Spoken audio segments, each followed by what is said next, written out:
Antes de comenzar te invito a mi servidor de Discord, donde puedes hablar conmigo, y donde les aviso cada vez que hago en vivo. Link en la descripción.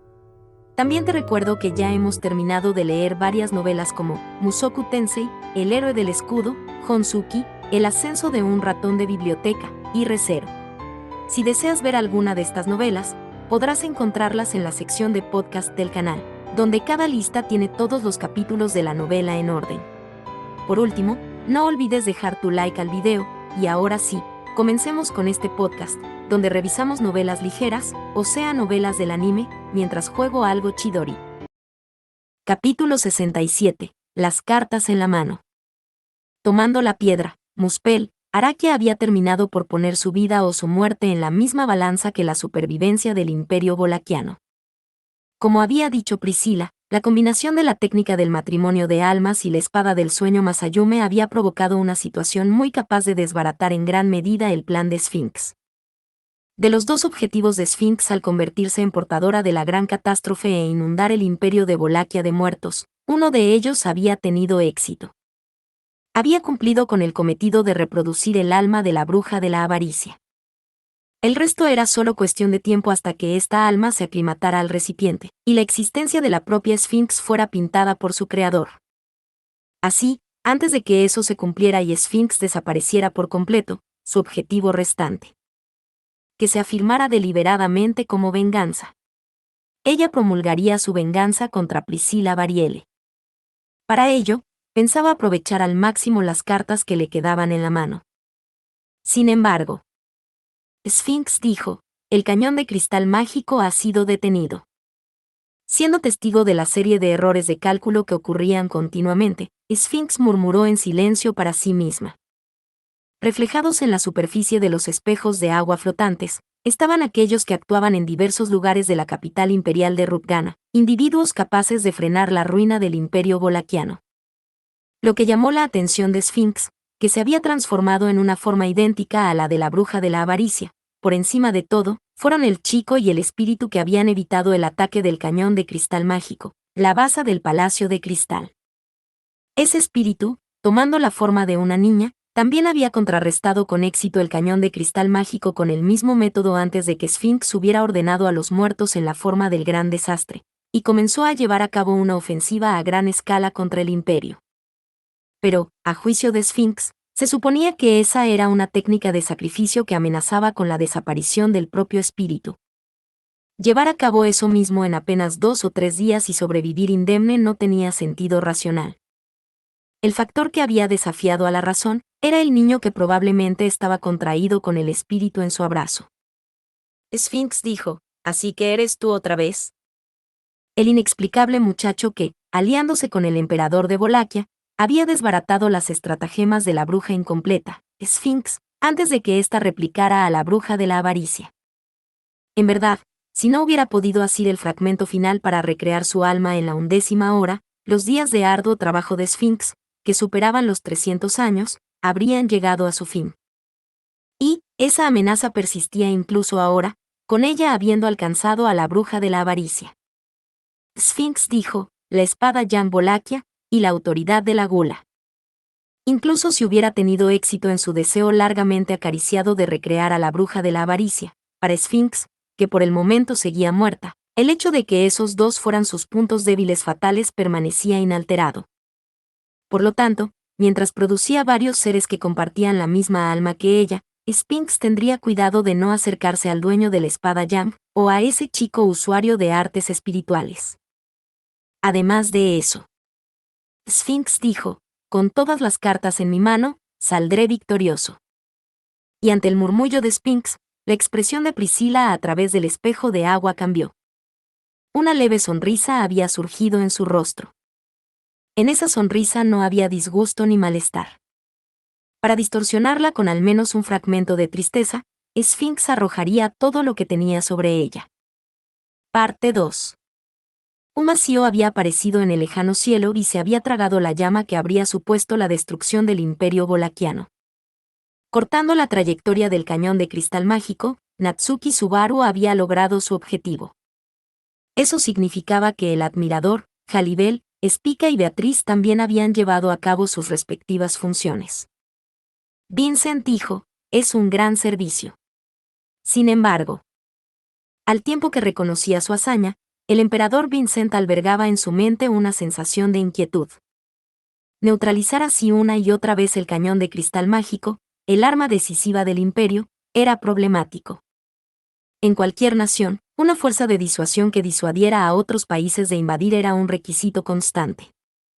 Ya fuera el ejército capaz de rivalizar con sus vecinos, la fuerza excepcional con la que nadie podía compararse o el arma poderosa capaz de derribar cualquier apuro, si hubiera faltado alguno de estos factores, la prosperidad actual del imperio no se habría producido. El peso de esa historia innegable estaba siendo erosionado hasta convertirse en nada más que un rastro por el gran desastre derivado de la insurrección.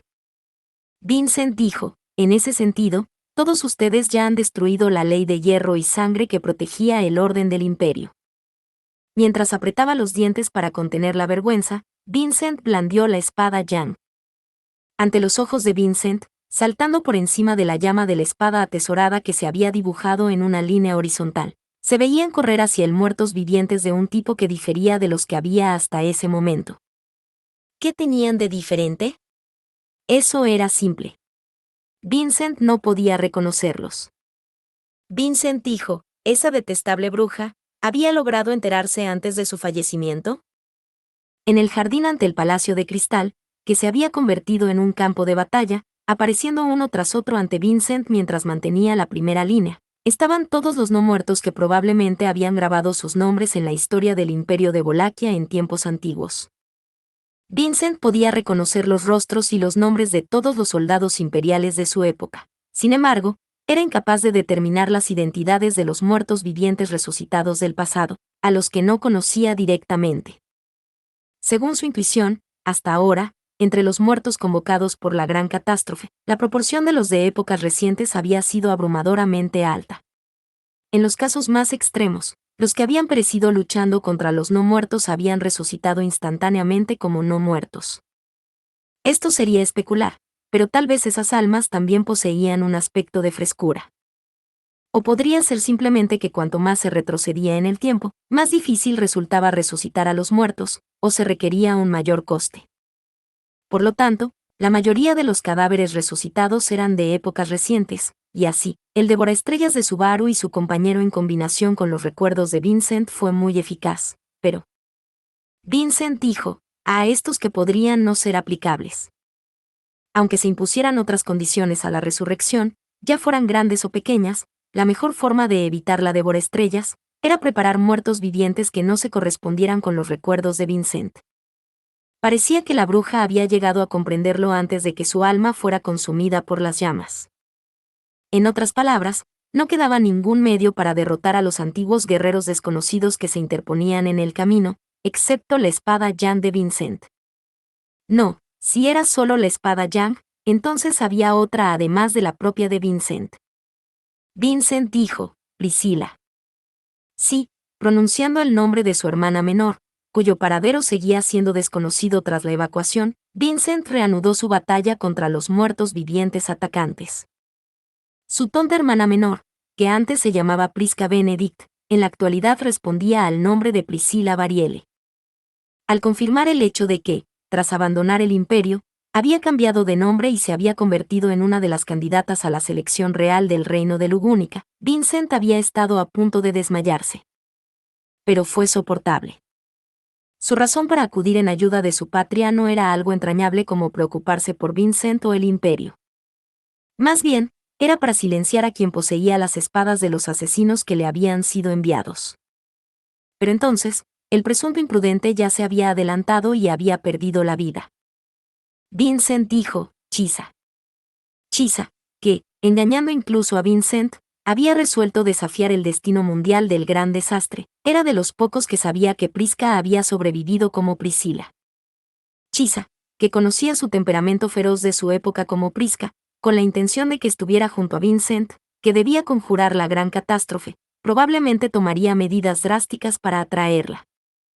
Bajo ese blanco semblante inexpresivo, puede que incluso pensara en cómo debían tratarse los asuntos de la corona imperial tras la guerra.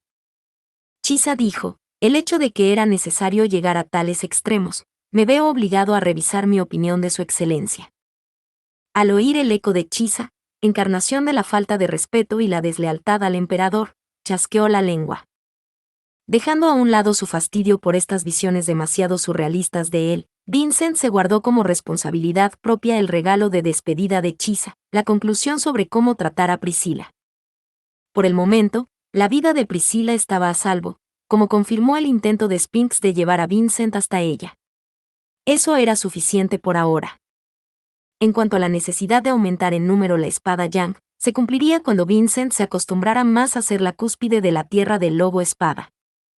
En el momento en que este pensamiento cruzó su mente, alguien dijo: «Tu valiente esfuerzo es magnífico. Como tu predecesor, me hincho de orgullo». Una voz profunda y sonora golpeó los tímpanos de Vincent en medio del choque de espadas. Simultáneamente, su campo de visión fue atravesado en diagonal por un destello de espada tan trascendente que Vincent, que había presenciado el manejo de la espada de muchos guerreros, lo consideraría preeminente. Ese destello barrió a los guerreros de antaño que se habían atrevido a herir la noble presencia de Vincent. Y al no poder evadirse, sus cuerpos, no, sus almas se encendieron. En otras palabras, había sido un golpe de la espada Yang. Hace un momento, Vincent había llegado a la conclusión de que no podía desear un refuerzo que empuñara la espada carmesí atesorada. De ahí que los ojos de Vincent se abrieran ligeramente ante la llegada de esta improbable ayuda, y al echar un vistazo al perfil de la persona que estaba de espaldas a él, se le cortó la respiración. Era un rostro familiar. Esa apariencia la había visto en pinturas de antaño. Vincent dijo: ¿el emperador de las espinas? Entonces alguien dijo: la corona del emperador ha sido debidamente legada a la generación siguiente, y ahora, descansa sobre ti. Para mí, reclamar el título de emperador de las espinas sería una locura. Soy Eugard Bolaquia. Eugard dijo: parece sagaz y bien predispuesto. En retrospectiva, nunca he visto los rostros de mis hijos y descendientes tan cerca. Si fuera posible, me gustaría intercambiar muchas palabras y contemplar tu rostro durante mucho tiempo. Mientras esa persona seguía hablando, Vincent permaneció en silencio. El no muerto se había hecho llamar Eugard Bolaquia. Esa aura tranquila que desprendía, con unos ojos que albergaban la luz de la razón y una piel que tenía el color de la vida, le distinguía de los innumerables no muertos encontrados hasta entonces. ¿Por qué no presentaba la hostilidad hacia los vivos que caracterizaba a los no muertos, o los signos de estar privados de libre albedrío? Eugard dijo: mi amor por mi querida estrella, es por eso. Vincent dijo: ¿qué? Eugard dijo: ¿no buscabas una respuesta a por qué yo mismo actúo así, o estaba equivocado? Por un momento, Vincent intentó discernir el verdadero significado de aquellas palabras, pero desistió rápidamente. Tuvo que recapacitar. Porque si Eugard Bolaquia era realmente el mismo personaje descrito en el viejo cuento de Iris y el Rey de Espinas, dudar de sus palabras, aunque incomprensibles, sería una tontería. Por lo tanto, Vincent dijo: el emperador de Bolaquia reinante, Vincent Bolaquia. Eugard dijo: entendido. Entonces, marchemos. Oh hijo de mis propios hijos. Así respondió Eugard a la presentación de Vincent, y los dos emperadores se pusieron uno al lado del otro. Un imposible debido a la ley de hierro y sangre del imperio de Bolaquia, donde el rito de sucesión al trono imperial, la ceremonia de selección imperial, tenía lugar tras la muerte. Estos eran dos compañeros lobos de espada montando un frente unido. Parte 3. La encarnizada batalla para decidir el destino del mundo continuó en la capital imperial de Rutgana. La batalla en cada bastión entre los seres trascendentes llegó a su fin uno a uno, tanto los vivos como los muertos se esforzaron al máximo, algunos fracasaron, mientras que otros siguieron adelante. Como para burlarse de los esfuerzos de todos los implicados, dos catástrofes intentaron echarlo todo a perder: la luz de las estrellas, que se estrellaba contra el cielo, abatida por un espadachín que no renunciaba a su sueño, y la llamarada de destrucción, creada sacrificando las vidas de innumerables espíritus, que fue detenida por un muchacho que se resistió al destino junto con sus amigos que le apoyaban. La prevención de ambas catástrofes había sido el resultado de que cada persona utilizara todo el poder que poseía. Sin embargo, no fue la luz de las estrellas cortada, ni el fuego de la destrucción extinguido, lo que más contribuyó a la situación de guerra para los vivos. Fue un hombre el único que llegó a impedir el siguiente paso del gran desastre que nadie más podría haber realizado o alcanzado, pues aunque lo hubieran hecho. Diablos, están haciendo trabajar demasiado a los viejos.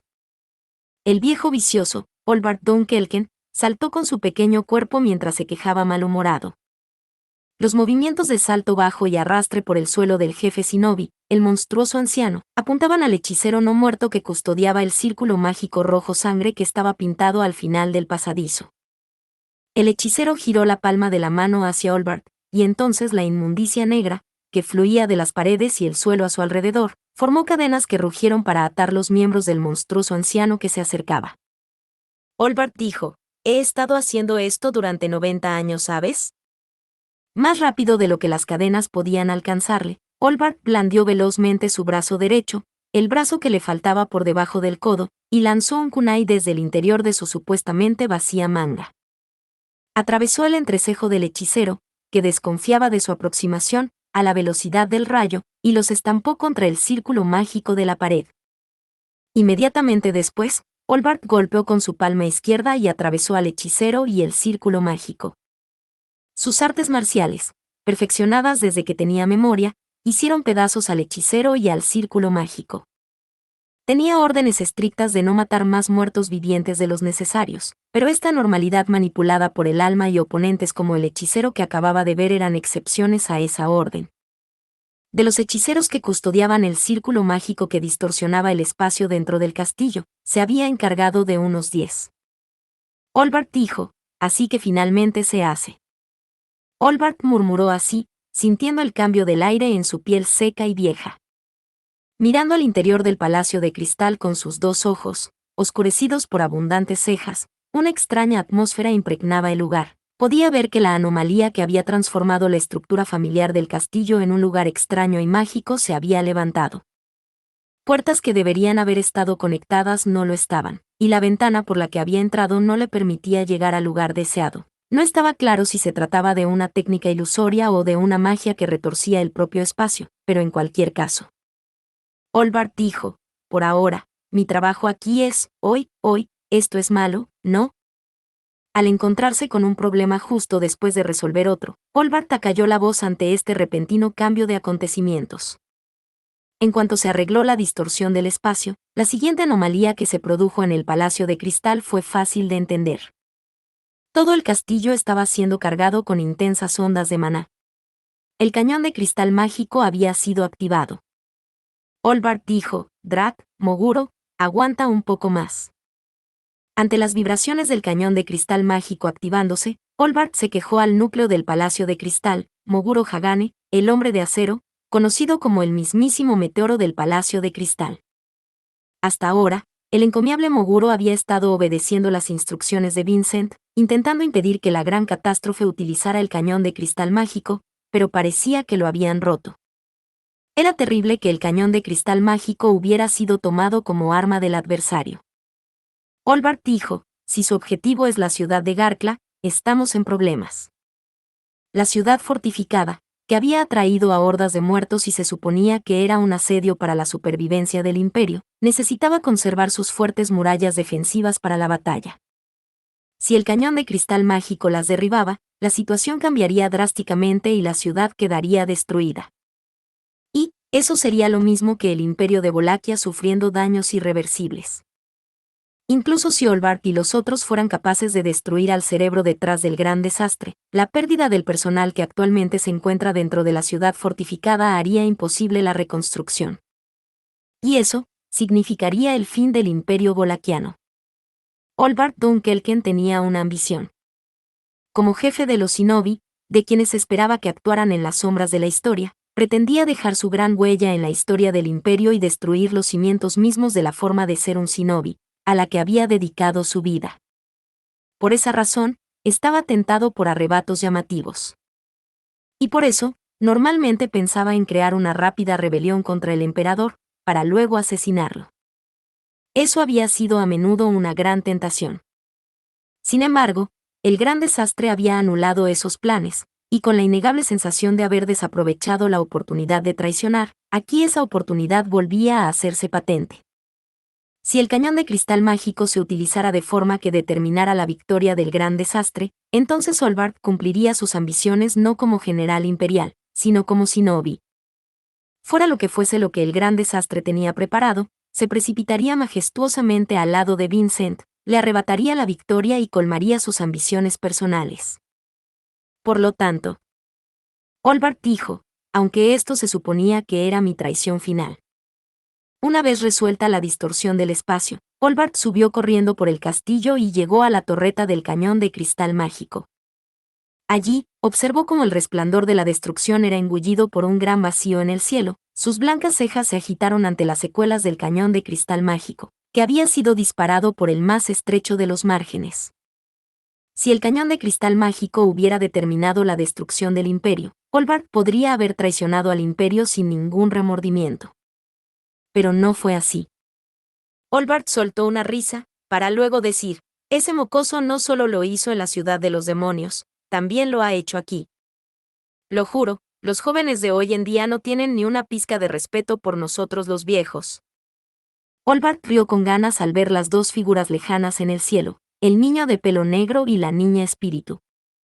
Esta era la segunda vez, Chaos Flame incluido, que los cálculos de Olbart eran deshechos por el chico. Pero no sintió ira ni odio por lo que le había hecho. A medida que uno envejece, se vuelve más fácil renunciar a muchas cosas, pero esta no era la razón. Olbart no se rendía fácilmente. Por lo tanto, no se estaba rindiendo. Solo admitía su derrota. Olbart dijo, si son capaces de superarme, entonces eso es todo. Habiendo vivido durante casi 100 años, había habido innumerables sueños que Olbart no había podido alcanzar. Por supuesto, había muchos que se habían hecho realidad a la fuerza. Así eran las cosas. Así, Olbart pudo desprenderse de su ansiado deseo de dejar su nombre en la historia, como el que asesinó al emperador, en un arrebato de desesperación. Algo que creía tan memorable para el imperio y un acto de violencia, comparable al del hombre lobo que había matado a Iris, la esposa del emperador, en Iris y el rey de espinas.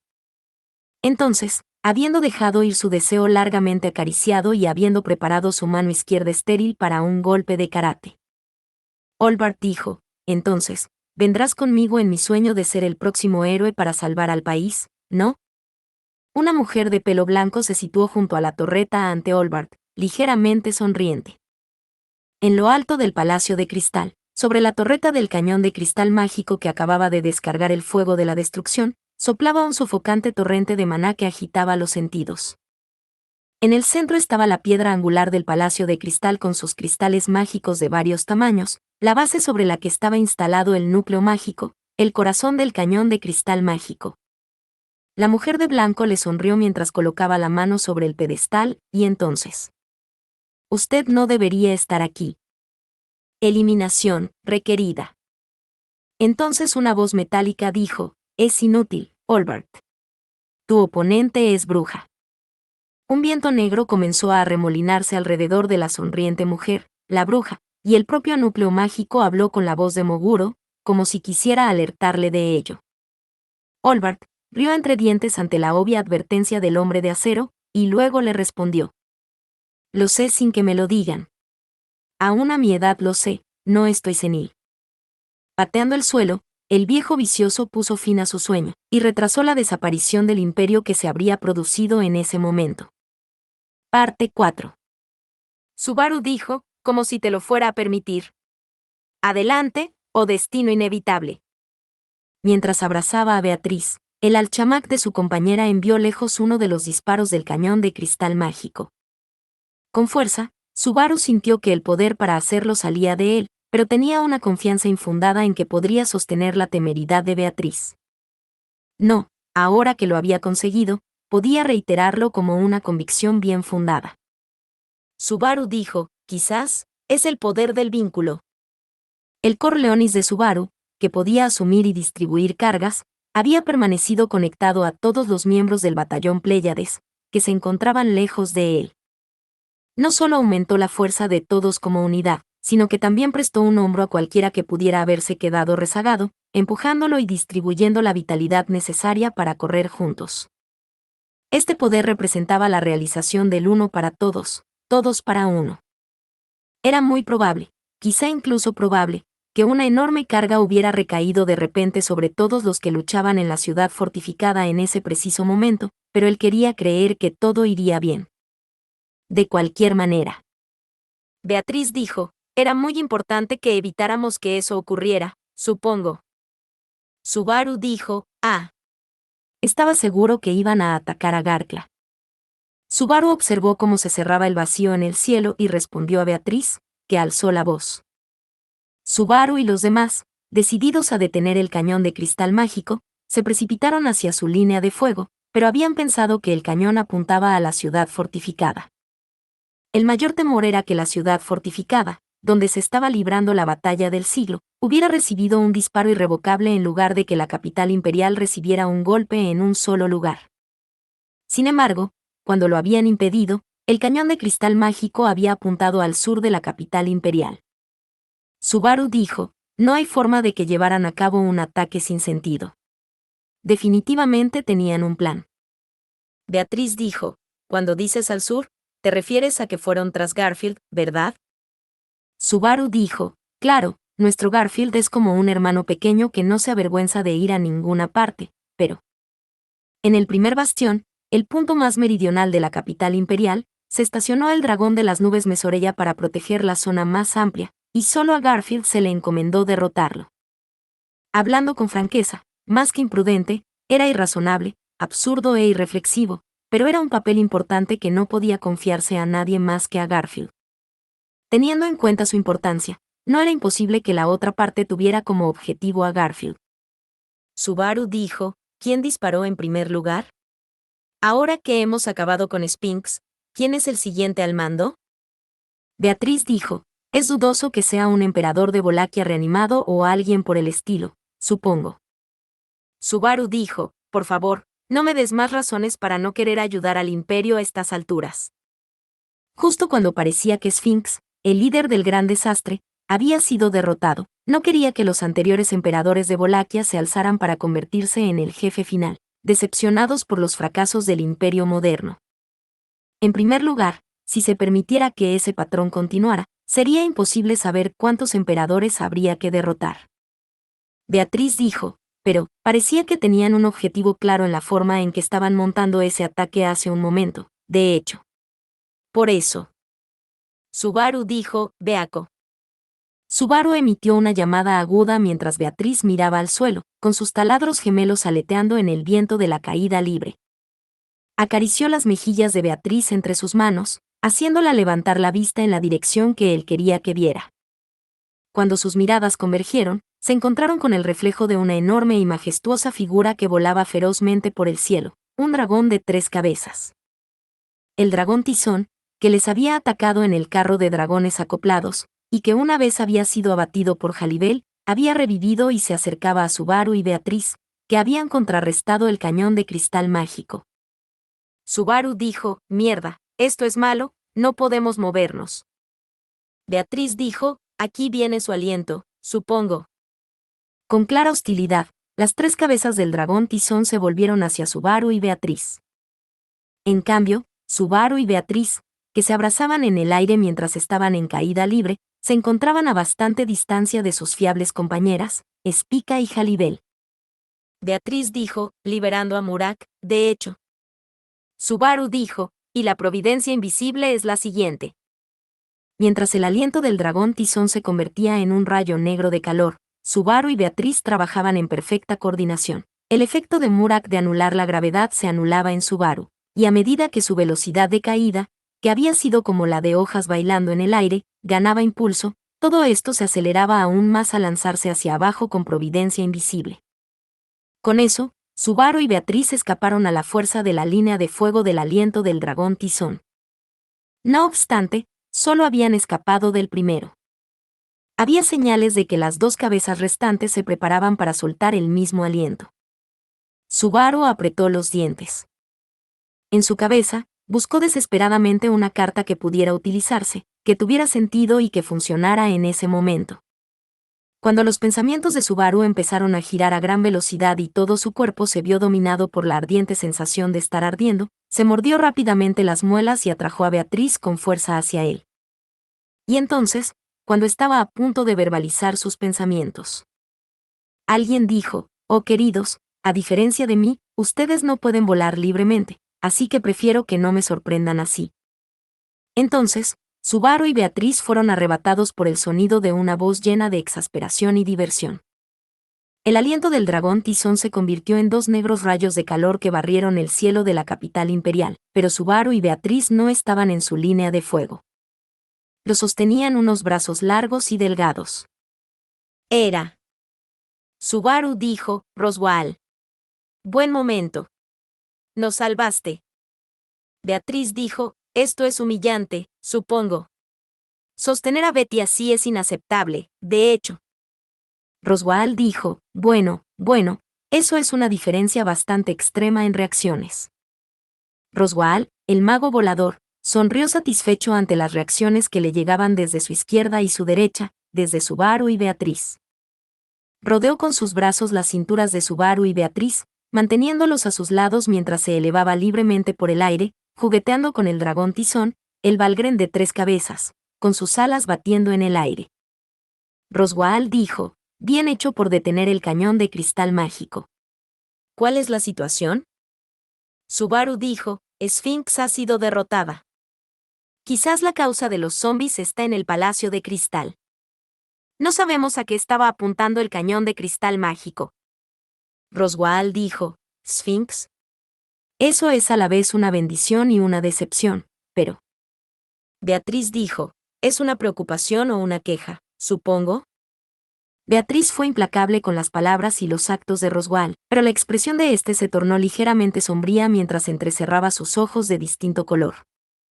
El rostro desmaquillado de Roswaal mostraba una expresión mucho más espantosa de lo habitual, y la posible razón de ello hizo que Subaru se mostrara cauteloso. Así las cosas, Roswaal continuó como si hablara consigo mismo y no con Subaru y Beatriz. Roswaal dijo: «Desde la interrupción de la batalla decisiva por la capital imperial, nuestros adversarios nos han obstaculizado cuidadosamente.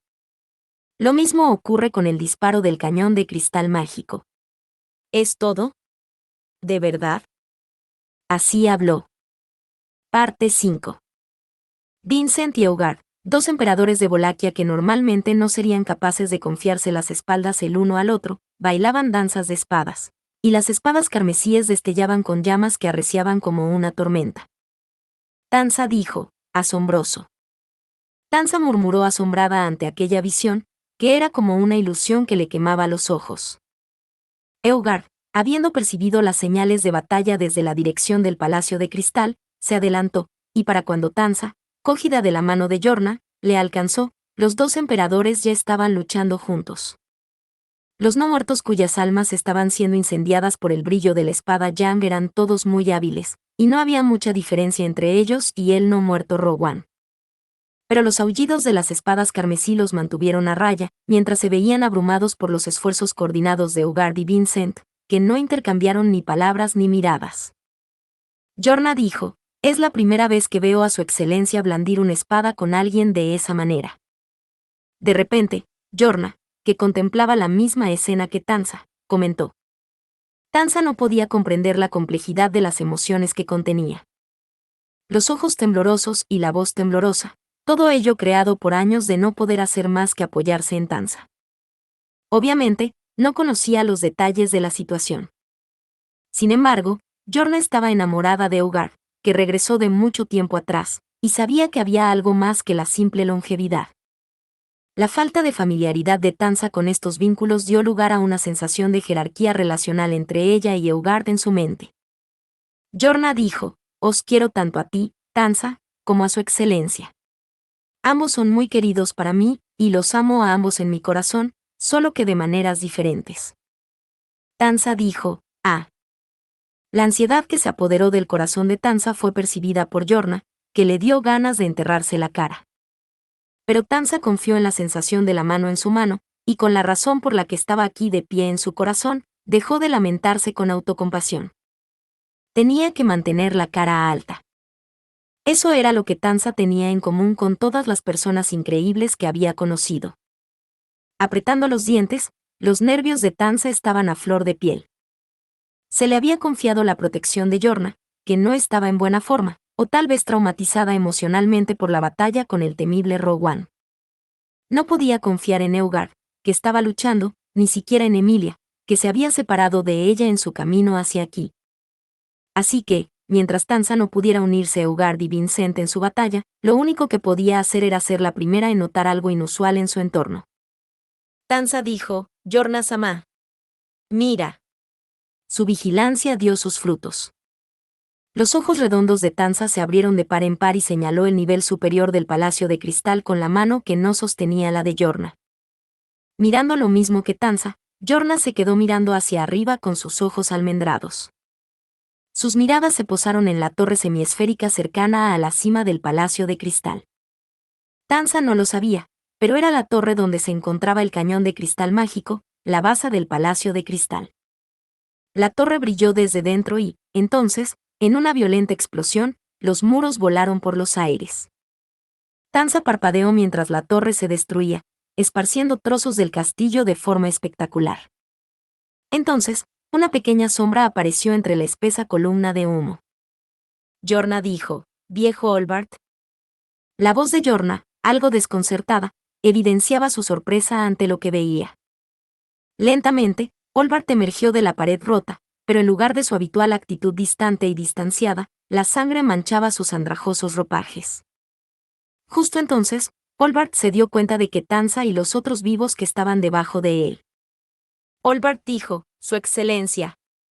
Las cosas no pintan bien a este paso. Los trucos de la bruja aún no han terminado». Y como tal, su voz, empañada por la desesperación, gritaba como para empujar una impresión muy poco propia. Parte 6. Y así, al mismo tiempo que Olbart gritaba con su atuendo manchado de sangre, Emilia se puso en pie, reflexionando sobre el hecho de haber emprendido una acción imprevista con su intuición como base.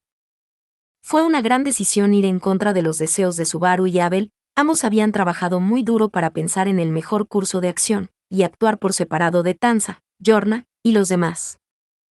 Emilia dijo, si mi inquietud resultaba ser solo un malentendido, pensé en volver corriendo con Tanza-chan y los demás, pero a raíz de un ligero malestar y un cambio en el aire, un malentendido que parecía invadirla, Emilia no corrió hacia el Palacio de Cristal, sino más al norte. Y allí encontró a alguien a quien no debía haber conocido. Si alguien se limitara a estar en alguna parte, no importa quién fuera, suponer que estuviera cometiendo fechoría sería normalmente inaceptable. Pero esta persona era una excepción. Después de todo, esa persona era. Emilia dijo, realmente me sorprendiste. ¿Por qué estás aquí, Equidna? A la indicación de Emilia, la bruja de pelo blanco se volvió para mirar. Habló con apenas un atisbo de sorpresa por su aspecto bien formado. Creo que soy yo la que debería sorprenderse, bruja de la envidia. Esa fue la respuesta de Equidna. Fin. Muchas gracias amigos por acompañarme en este streaming y nos vemos en el siguiente.